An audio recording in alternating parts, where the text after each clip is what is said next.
Hi everyone, my name is Corinne Rubel and my research project was done on the restoration of the Everglades as a solution for the Florida water crisis.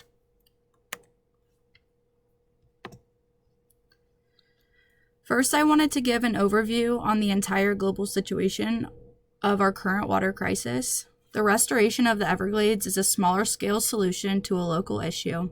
However, if people continue addressing these issues at a smaller level, the impact will become much larger. So the water crisis has become a pretty big issue in the past few years as water sources and accessibility have decreased. Some of these issues can be attributed to the constant population increase, water pollution, which causes loss and lack of clean water, and inefficient water systems as a result of poor planning. If these issues are not addressed, there can be immense amounts of damage done to the planet that cannot be reversed. I included a little graphic that gives a bit of an overview on some facts about the global water crisis. A few of these would include that 1 in 9 people worldwide do not have access to safe and clean drinking water. 80% of illnesses are linked to poor water and sanitation conditions in developing countries. And over half of the developing world's primary schools don't have access to water and sanitation facilities.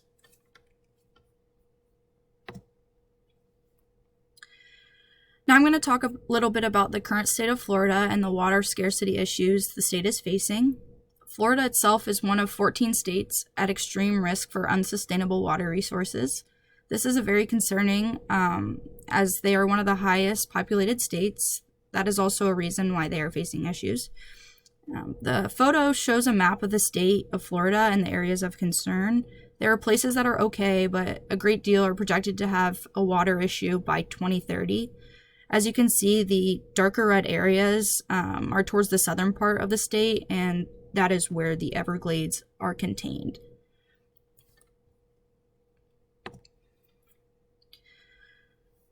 So the park is the largest subtropical wilderness area in the United States and contains a variety of ecosystems such as marshes, ponds, prairies, and forests. It's about 2 million acres in size, which is very large, and is close to Lake Okeechobee. The lake is the second largest body of water in the United States, and smaller bodies of water in the park connect to this, so it's very important that it is kept in good standing condition. Over many years, the park has faced many issues, which I will talk about in the next slide, but it is vital that it remains protected and funded because the bodies of water provide drinking water for a third of the state of Florida.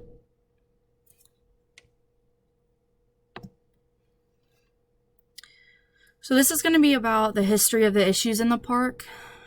Things became an issue back in 1881 when Hamilton Diston introduced wetland draining to begin agriculture and means of production. This was a financially driven idea and many people became interested. They began to build things such as canals, which then led to irreversible damage. Marjorie Douglas recognized this issue, and that is when the park became a national park to help grant it protection. 1988 is when the phosphorus issue became recognized and the federal government sued the area's water management for pump runoff and pollution. This is one of the biggest reasons why people advocated for the focus on conservation because the damage is costly and takes many decades to attempt to fix. Previous plans throughout the years have continued to fail and time has begun to run out as Florida is already in a state of distress with their water. This brings me into the point of my presentation, which is the restoration of the Everglades as a solution to the issue, which will keep state and federal governments accountable for aiding the plan. In 2015, the Modified Water Deliveries Project was introduced and is what the park is currently doing to help restore natural resources.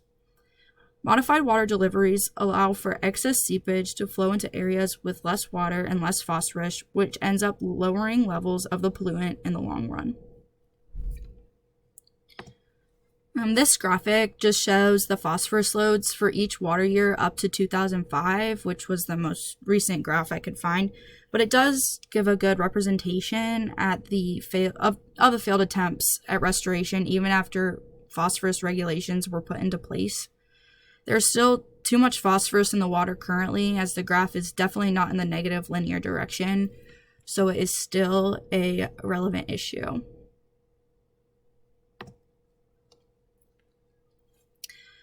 Now I'm going to talk about where the plan stands as of 2020 and 2021, which is the most recent update.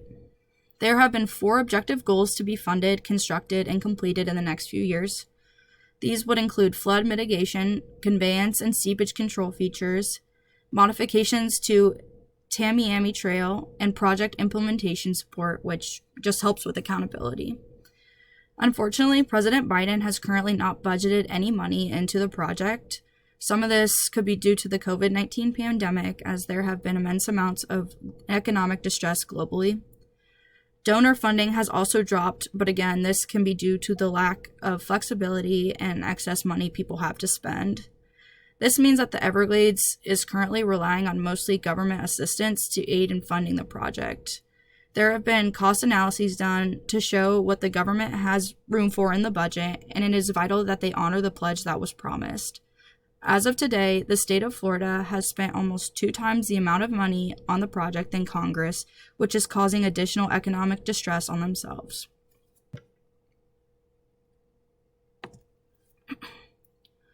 Some of the benefits of solving the Florida water crisis with the restoration of the Everglades go beyond the park itself. An investment in the project will result in $46.5 billion in gains to Florida's economy, as well as create more than 440,000 jobs in the next 50 years. These jobs are in places such as fishing, tourism, hunting, and real estate, which are all projected to increase exponentially if the park is restored.